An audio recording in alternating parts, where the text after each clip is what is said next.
Bismillahirrahmanirrahim. Assalamualaikum warahmatullahi wabarakatuh. Bapak Ibu sekalian, sahabat Sinergi, mitra PT BES, kami dari tim konsultan ingin berbagi sharing bagaimana cara membuat larutan ekofarming.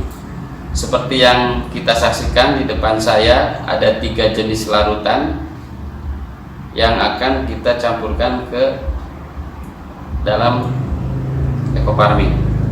Yang pertama, ini larutan air tetes tebu atau istilah lain molase.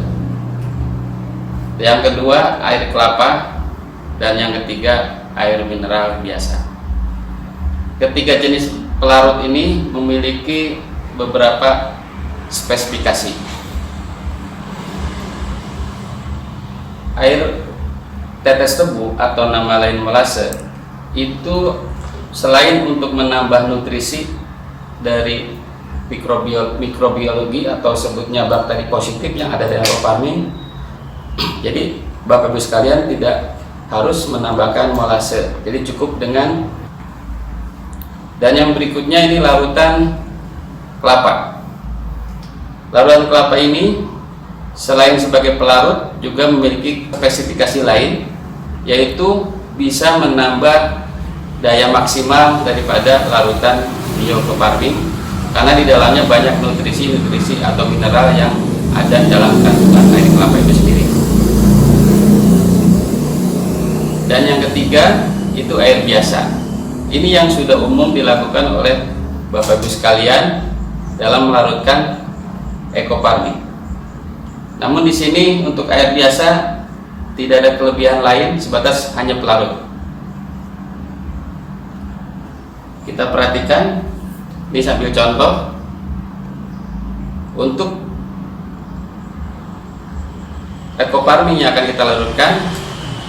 Ini bentuknya, kita buka. Boleh berdiri nih. Nah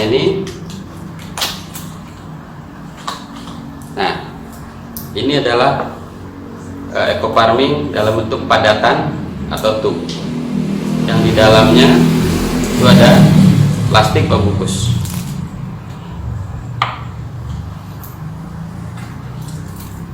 Ternyata di dalam tub ini juga dalam kemasan ada buku petunjuk untuk penggunaannya, baik kebutuhan jenis tanaman maupun dosis standar yang ada dalam brosur ini. Kita buka lagi.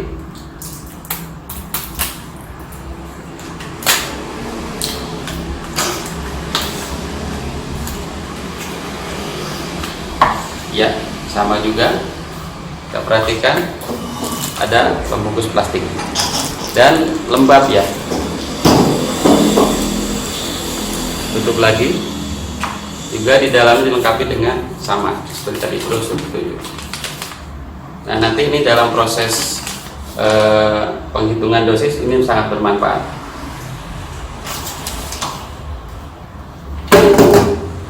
Mari kita langsung saja tata cara pembuatan larutan, mulai dari larutan tetes tebu ya.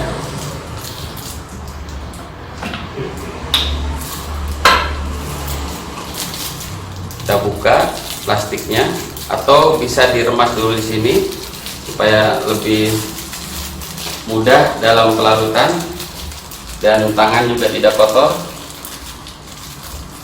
Dan kenapa di dalam plastiknya? Ini satu alasan supaya tangan kita barangkali kalau yang masih belum disterilkan bisa menunjukkan kontaminasi. Ini maaf contohnya tidak pakai alat sarung tangan, tapi sengaja saya supaya lebih steril, jadi ditemukannya di dalam plastiknya saja.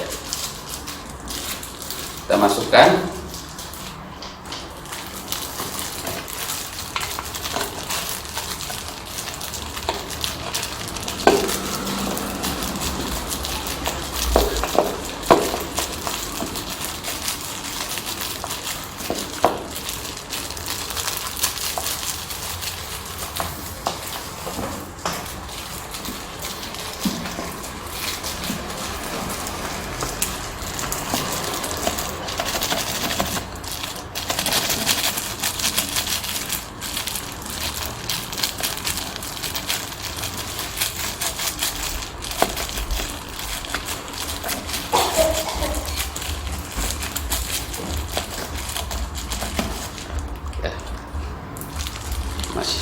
sedikit. Bentar.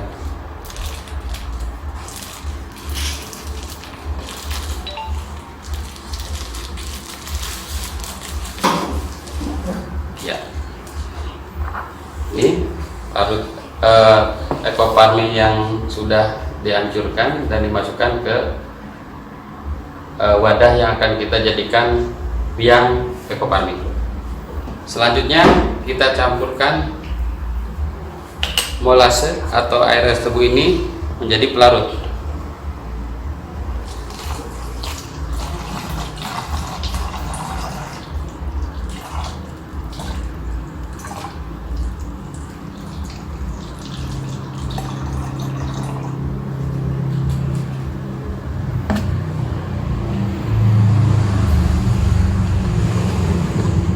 Perlu diketahui juga isi normalnya ini 600 ml, sementara saya asumsikan posisi di sini berarti sekitar setengah liter.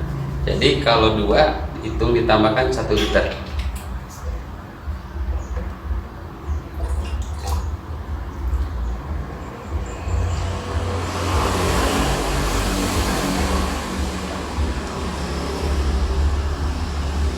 Larutan dari air kelapa.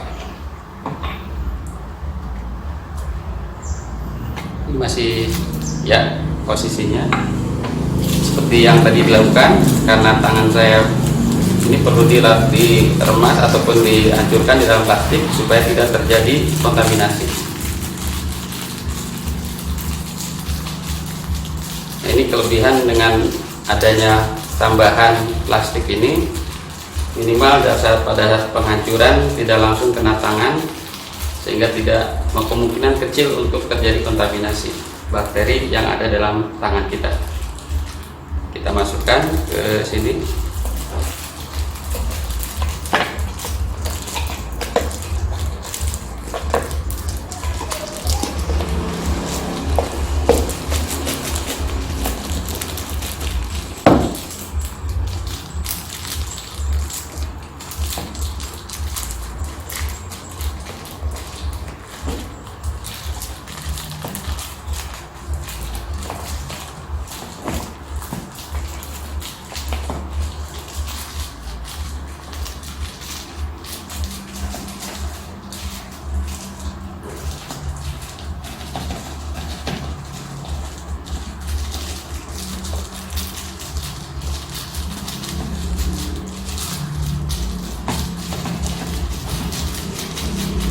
Memang karena lengket jadi agak lumayan untuk memasukkannya,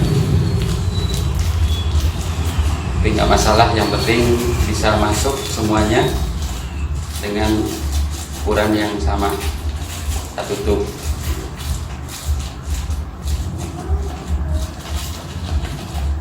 Oke, kurang lebih hampir habis.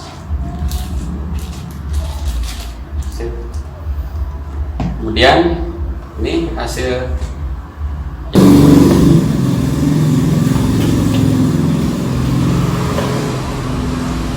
botol kedua.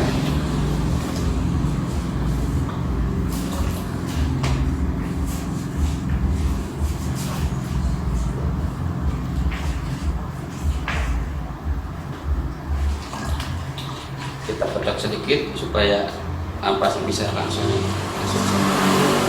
Ya, gitu. Selesai untuk pembuatan larutan biang ekoparmin dengan bahan pelarut air kelapa, dan proses penutupan harus rapat juga, kemudian diaduk. Ini hasil yang sudah jadi biang ekoparmin dengan pelarut air kelapa. Kita lanjut berikutnya untuk pelarutan dengan air mineral atau air biasa. Air biasa kita hancurkan dulu supaya lebih memudahkan.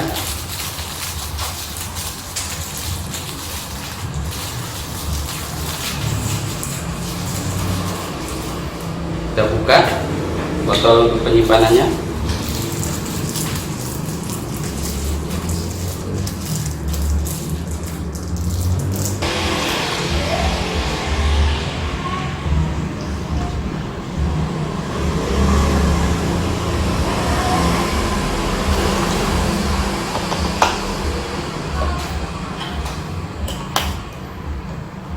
kedua.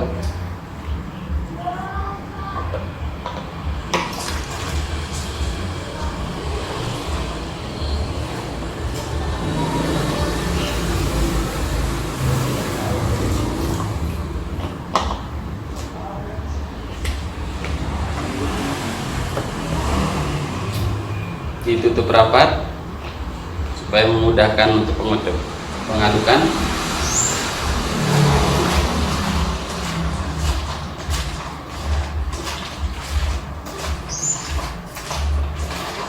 Inilah larutannya sudah jadi dengan pelarut air mineral biasa.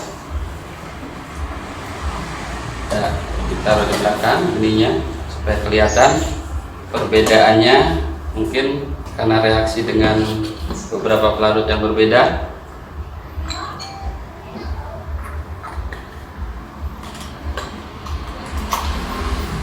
Nah, ini kita susun dulu supaya kelihatan lebih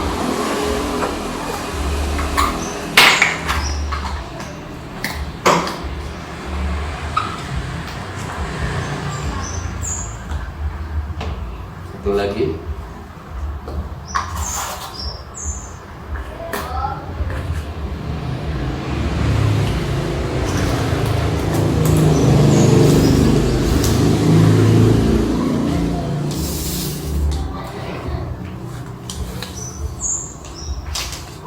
Inilah hasil dari pelarutan Coparmin dengan 3 jenis pelarutan, yaitu air tetes tebu molase, ini dengan air kelapa, dan satu lagi dengan air mineral. Secara fisik kelihatan hampir mirip ya, anggapnya sama. Tapi yang membedakan nanti hasil dari pelarutan ini tentunya akan memiliki efek yang berbeda-beda. Yang pertama, ini jelas dengan molase kita tidak perlu lagi menambahkan molase untuk dalam waktu penyimpanan yang lebih lama. Yang kedua, ini juga sudah mengandung mineral, bahkan ya air kelapa itu juga di dalamnya ada glukosa. Jadi ini sudah tidak perlu lagi ditambahkan molase atau nutrisi mikroorganisme. Yang ini yang terakhir, ini mesti ditambahkan molase kalau disimpan lama. Terus untuk nanti pemakaian berikutnya setelah selesai membuat larutan, ini menjadi ukuran bahwa larutan ini nanti akan dibagi dalam bentuk dosis ataupun penghitungan konsentrasi dalam aplikasi penyemprotan. Nanti pada sesi berikutnya kita akan terangkan atau sampaikan materi tentang bagaimana cara menghitung dosis dan konsentrasi penyemprotan.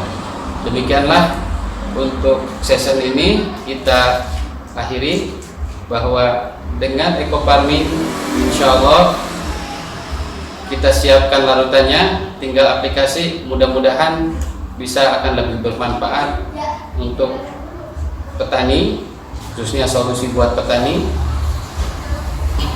Harapan kami dengan menggunakan farming ini dan cara pelarutan yang benar itu memberikan dampak yang lebih positif dan lebih kedepannya petani menjadikan solusi untuk pemupukan berimbang.